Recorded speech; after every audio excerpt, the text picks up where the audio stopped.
जय हिंद स्टूडेंट्स, पहल एकेडमी में एक बार फिर से आपका बहुत बहुत स्वागत है। आज की वीडियो में हम बात करने वाले हैं क्लास 7 की एक्सरसाइज 10.1 के क्वेश्चन नंबर 6 के बारे में। ठीक है, क्या लिखा हुआ है? State whether a given pair of term is like और अनलाइक टर्म। देखिए, कुछ आपको पेयर गिवन दिए हुए हैं टर्म के, वो पूछ रहा है जो गिवन टर्म है ये लाइक टर्म के पेयर हैं या अनलाइक टर्म के पेयर है। ठीक है, पेयर दिए हैं। अब लाइक टर्म और अनलाइक टर्म क्या होता है ये बात हमें जानना है। ठीक है, तो पहले मैं फिर से दोहराऊंगा कि भाई आप पहले इसका बेसिक देख लें, उसमें मैंने सब बताया हुआ है कि लाइक टर्म क्या होता है, अनलाइक टर्म क्या होता है।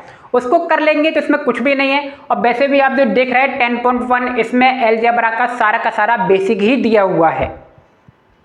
ठीक है, तो आइए देखिए सवाल को समझे। पहले लाइक टर्म और अनलाइक टर्म क्या होते हैं थोड़ा सा बता दूं आपको। देखिए लाइक टर्म, देखिए कोई भी आपको अलजेब्रिक एक्सप्रेशन दिया हुआ है, मान लीजिए 10x² प्लस का 4y² दिया है, एक अलजेब्रिक एक्सप्रेशन है। इसमें दो चीजें होती है, एक होता है कोफिशिएंट और एक होता है वेरिएबल। जो देखिए जो अल्फाबेट्स लिखे होते हैं, जो आप अल्फाबेट ये देख रहे हो x और y, इन्हें तो कहते हैं आप वेरिएबल। क्या बोलते हैं? वेरिएबल बोलते हैं। ठीक है, या अल्फाबेट भी कह सकते हो, अल्फाबेट एक तरह से वेरिएबल ही होता है। और ये जो वैल्यू लिखी हुई है मल्टीप्लाई में, वेरिएबल्स के मल्टीप्लाई में जो वैल्यू लिखी हुई है इसे बोलते हैं कोफिशिएंट। क्या बोलते हैं? कोफिशिएंट बोलते हैं। तो देखिए अब मैं बात करूं लाइक और अनलाइक टर्म में, हमें कोफिशिएंट से कोई मतलब नहीं है, हमें केवल वेरिएबल्स देखने हैं। वेरिएबल्स यानी कि अल्फाबेट्स को देखना है। तो देखिए लाइक टर्म में क्या होता है, बहुत ध्यान से सुनना, बहुत इंपॉर्टेंट बात बता रहा हूं मैं। जो लाइक टर्म होता है उसमें जो अल्फाबेट्स या वेरिएबल्स हैं वो पहले तो सेम होने चाहिए लाइक टर्म में। जैसे कि मान लीजिए x² है तो ये भी क्या होना चाहिए? x² होना चाहिए, यानी कि पहले तो x होना चाहिए, स्क्वायर भूल जाइए पहले आप। ठीक है, ये लाइक टर्म हो गए।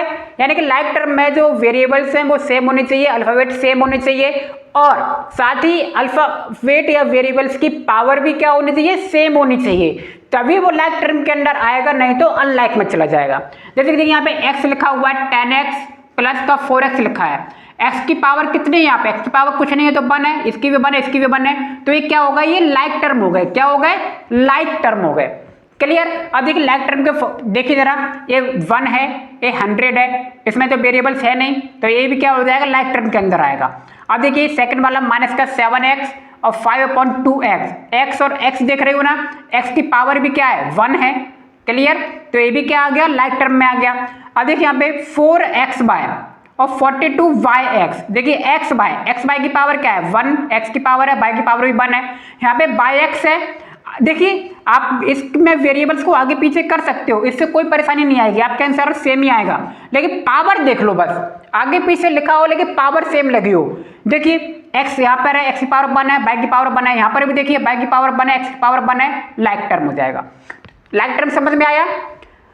जो आपके वेरिएबल्स है वो सेम होने चाहिए, यानी कि x है तो x के साथ ही होना चाहिए, y है तो y, p है तो p, साथ ही उनकी पावर भी सेम हो। क्या हो? पावर भी सेम हो, लाइक टर्म में आएगा। अनलाइक टर्म क्या होता है अब आप समझ गए होंगे।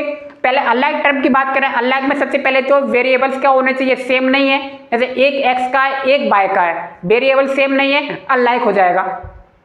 क्लियर? अब मान लीजिए वेरिएबल सेम है लेकिन पावर सेम नहीं है। वेरिएबल सेम है, मान लीजिए ये x है और ये भी x है, अब जो सेम दिख रहा है ना, मान लीजिए इसकी पावर 2 है, इसकी पावर 3 है। अब देखिए वेरिएबल तो सेम हो गए लेकिन पावर अलग अलग होगी ना, तो ये भी क्या हो जाएगा? अनलाइक हो जाएगा। क्या हो जाएगा? ये अनलाइक। बात समझ में आ गई? अनलाइक समझ में आ गया। वेरिएबल अलग अलग है तो अनलाइक टर्म हो जाएगा, वेरिएबल सेम है, पावर अलग अलग है, अनलाइक टर्म हो जाएगा। वेरिएबल सेम है, पावर सेम है, लाइक टर्म हो जाएगा। बात खत्म। समझ गए? आइए सवाल को देख लेते हैं। तो देखिए अब हम देख सकते हैं इसमें लगभग 6 सवाल दिए हुए हैं आपके, और 6 में आपको यह बताना है कि कौन सा ये क्या है आपका लाइक टर्म के अंदर में आएगा और कौन सा अनलाइक टर्म के अंदर में आएगा। तो मैंने देखिए लाइक टर्म को अलग से लिख दिया, अनलाइक टर्म को अलग से लिख दिया। लाइक के नीचे लाइक वाले लिख देंगे, अनलाइक के नीचे अनलाइक वाले लिख देंगे। अनलाइक टर्म देखिए फर्स्ट क्या है? 100। अब देखिए 1 और 100 है, इसमें वेरिएबल्स तो आपके है नहीं। ठीक है, तो देखिए 1 और 100 दोनों में ही नहीं है ना वेरिएबल्स, तो ये क्या हो जाएंगे? लाइक टर्म हो गए। अगर एक में होता, मान लीजिए 100x होता, लेकिन इसमें नहीं होता, इसमें नहीं है, 1 में नहीं है, तो ये किस में जाता, अनलाइक में चला जाता। क्लियर। लेकिन इसमें तो वेरिएबल्स है ही नहीं, अल्फाबेट है ही नहीं, तो ये लाइक टर्म में ही जाएगा। और देखिए सेकंड वाला भी देखिए, एक्स एक्स है, मैंने अभी आपको बताया था, और एक्स एक्स सेम वेरिएबल हो गए और पावर भी सेम है, लाइक टर्म में जाएगा। और कौन सा था भैया, ये फोर्थ वाला था, एक्स बाय एक्स सेम है, सेम वेरिएबल है और पावर भी सेम है, लाइक में जाएगा। अनलाइक का ये देखिए, जैसे कि थर्ड वाला है, ये एक्स दिया हुआ, ये एक्स है और ये बाय है। 29 से हमें कोई मतलब नहीं है, कोफिशिएंट से हमें मतलब ही नहीं है, ठीक है। हमें यहाँ पे वेरिएबल्स देखने हैं। देखिए यहाँ पे एक्स है, यहाँ पे बाय है, अलग अलग हो गए, अनलाइक में चला गया। देखिए फिफ्थ वाले में देखिए एमपी, देखिए इसमें भी एमपी है, इसमें भी एमपी है, दोनों में एमपी एमपी दिया हुआ है, लाइक दिख रहा होगा, लेकिन पावर देखिए, इस पे एम की पावर 2 है, इसमें एम की पावर 1 है, इसमें पी की पावर 1 है, इसमें पी की पावर 2 है अलग अलग, पावर अलग अलग हो गई ना, अनलाइक में चला जाएगा। ठीक। 6 वाला देखिए एक्स जेड, इसमें भी एक्स जेड है ना, वेरिएबल सेम है लेकिन पावर अलग अलग है, इसमें एक्स की पावर 1 है, इसमें जेड की पावर 1 है, इसमें एक्स की पावर 2, जेड की पावर 2। क्लियर, बात समझ में आ गई होगी उम्मीद करता हूं। ठीक, उम्मीद है सवाल वीडियो दोनों समझ में आ गए होंगे। तो मिलते हैं नेक्स्ट वीडियो में, आप सभी का बहुत बहुत धन्यवाद, थैंक यू।